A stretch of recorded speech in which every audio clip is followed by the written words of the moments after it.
Before we start, if you haven't subscribed yet, this is the moment. Hit that button. Because the next 8 minutes might change how you see your relationships forever.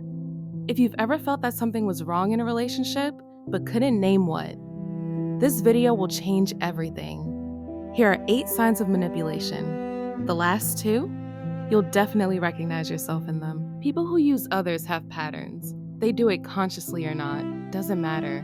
The result is the same. It hurts. Your energy drains. Your worth decreases. But there's good news. Once you recognize these signs, you can protect yourself. Are you ready? Let's go. The first sign of manipulation is simple. They only contact you when they need something. 2 weeks of silence. Then suddenly a message. Hey, I need your help. You say yes. They got what they wanted. Done. Silence again for a month. Next message. Again, when they need something. You notice this pattern. You understand something's wrong, but you tell yourself, maybe they're just busy. Maybe I'm being unfair. No, this is not fairness. This is a pattern. How to protect yourself? First, start observing. When do they reach out? Always when they need something? Test them. Message them without a reason. Just ask how they're doing. Look at their response. Does it take forever? Is it shallow? That's a sign. Second, set a boundary. Don't respond immediately to demands. Wait a day or 2. See what happens. Do they push or do they respect your time? Third, when you help, do it without expecting gratitude. When you help and they disappear, you know who they are. Freeze them out calmly when they return. Real friendship is not a transaction. It's reciprocal. The second sign, they vanish immediately after getting what they wanted. Picture this. You help someone move. All day, you're there, carrying boxes, arranging furniture. They thank you. Promise to take you out for coffee. Everything seems perfect. 2 days later, you message, hey, when can we hang out? Response, oh, I'm really busy right now. Maybe later? But when they need your help again, they appear within hours. Suddenly not busy. This is not coincidence. This is a pattern. How to protect yourself? First, don't help immediately. When they ask for help, say, let me think about it. I'll get back to you tomorrow. Watch how they react. Real people say, okay. Manipulators push. They say, no, I need an answer now. That's control. Second, when you help, do it without expecting reciprocity. Tell yourself beforehand, I'm doing this because I want to. I'm not expecting anything in return. If they disappear, you already know who they are. Third, freeze them out calmly when they return. Don't act offended, just cool and distant. Oh, hey, how have you been? No warmth, no joy. People who used you feel that coldness. Real friendship isn't about timing. It's about mattering to them, no matter the circumstances. The third sign. All compromises flow one way. Yours. Example. You agree to meet at 7 p.m. at a place you love. You've been looking forward to it. This place means something to you.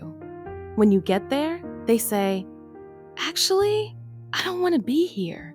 It looks boring. Let's go somewhere else. You don't want to fight. They seem upset. You say, sure, let's go. You go to their place. The whole vibe changed. It's their place, not yours. Next week, you invite them to your favorite restaurant. You really want to go. They say, no, I don't want to. We're going where I want. You compromise again. For months, it's like this. You always give in. They never do. You change plans. They don't, ever. How to protect yourself? First, start counting. Really calculate. How many times have you changed plans? How many times have they? If it's 10-1 or even 5-1, this is not a relationship. This is dependence. You're not equal. You're a servant who has to adapt. Second, say no to a compromise. Just once. No, I want to go there. If you don't want to, I understand. But I'm going. Watch what they say.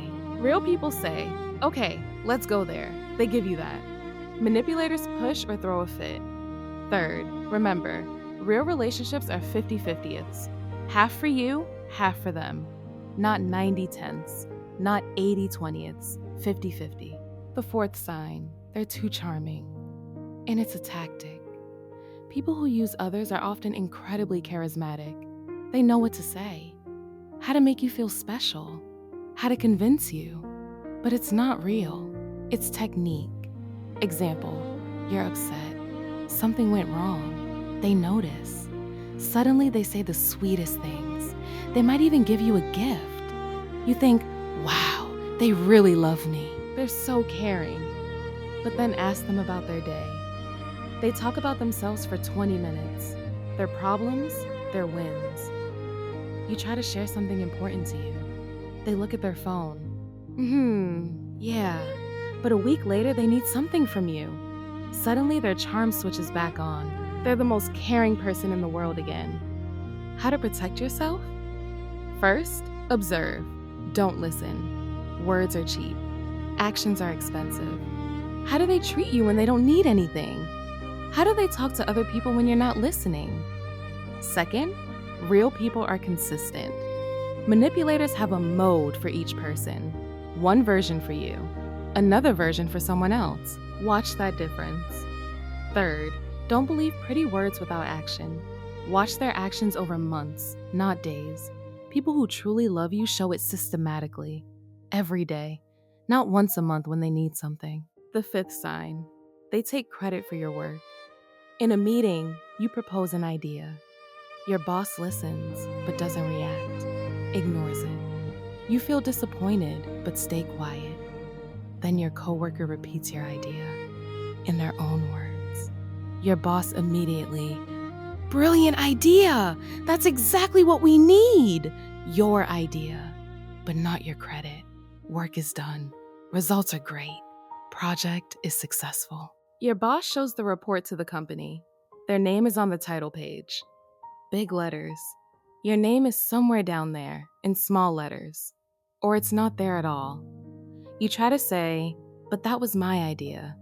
Response, yeah, but they helped coordinate. Their role suddenly becomes huge.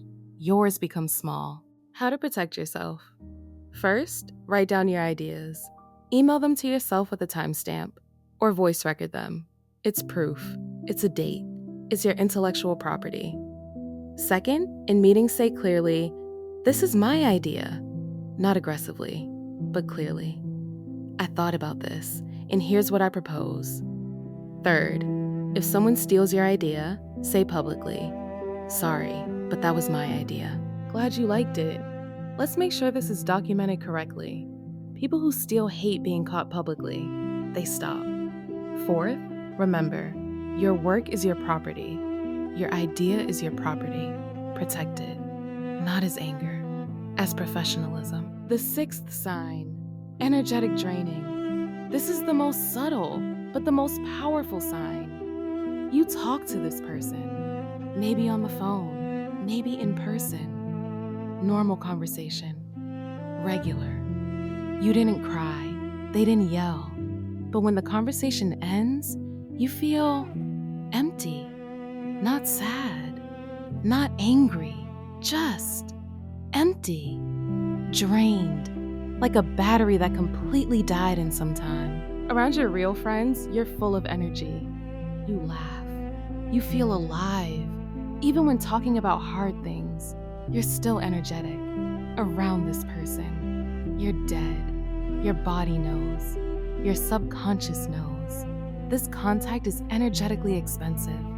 How to protect yourself? First, listen to your body. Energy doesn't lie. Feelings don't lie. If you're always drained around someone, it's not your fault. It's because this contact is toxic on an energetic level. Second, do an experiment. Spend a day without contacting this person. Don't text them. Don't think about them. How do you feel? Better? Energy flowing? That means they're an energy vampire. Third, start responding slower. Not immediately. Lower your communication time. Shorter conversations. More gaps between messages. Fourth, remember, your health matters more than their feelings. Energy is a resource. Guard it like you guard money. The seventh sign, gaslighting. They rewrite the story when you protest. This is the most brutal type of manipulation. You say something fair, something that requires protecting your boundaries. Example, it hurts when you don't come when I ask you to. I need your support. Fair request. Reasonable request. But their response isn't a response to your request. It's an attack. How can you be so selfish? I've done so much for you. I'm always doing things for you. And you? You just ask. I thought you understood my problems. Guess I was wrong. Suddenly, you or E hurt. You or E wrong. You need to apologize. Your fair request suddenly became selfishness. That's gaslighting. They rewrote the story, made you the aggressor, made themselves the victim. When you try to defend yourself, they say, "See how you talk to me? You're the worst." Your defense suddenly becomes aggression. How to protect yourself? First, gaslighting only works if you doubt yourself. Don't doubt. You know what you asked for. You know it was fair. If you asked for support, that's not selfishness. That's healthy. Second, when they say, "How can you be so selfish?" Don't defend. Don't justify. Just say, "That was my request. I have the right to it. Period." End of conversation. Third, know the difference. Setting boundaries is not cruelty. Your boundaries are not selfishness. Healthy people understand this. Manipulators never do. Fourth, when they gaslight you again, say, "I'm not discussing this like this," and walk away. Don't argue. Gaslighters always win arguments because they rewrite the rules in real time. Just leave. Remember, your boundaries are not cruelty. They're self-respect. The eighth sign, they secretly enjoy your failures. This is the clearest sign that they don't want good for you. You tell them, "I didn't get the job I wanted." On their face, a flash of a smile. Quick, but you see it. Then they say, "Oh no, I'm so sorry. Everything will be fine." But the voice isn't sad. The voice is warm with joy. You hear it, but tell yourself, "Maybe I'm paranoid. Maybe it was nothing?" No, you heard the truth. A week later, you tell them, "But I got another job. Even better. More money. Better team." Their reaction changes. The smile disappears. The voice gets cold. "Oh, good. Hope it's not too hard for you. Hope you don't burn out. What is this? Not support." This is wishing you weren't doing well. They want you to stay small, dependent, weak. Your success is a threat to them. Why? Because if you grow, you need them less. You're less controlled, less easy to manipulate. How to protect yourself? First, stop sharing your failures with people who enjoy them. Seriously, don't tell them about your falls, your mistakes, your losses. Share only with people who will celebrate your wins. Second, watch their reaction to your success. Who tells you first, "I'm proud of you"? Who asks details, cares about your new project? Those are your people. Who reacts cold? Who tries to find a flaw in your success? Those are not. Third, remember, a person who wants you to be big is your real friend.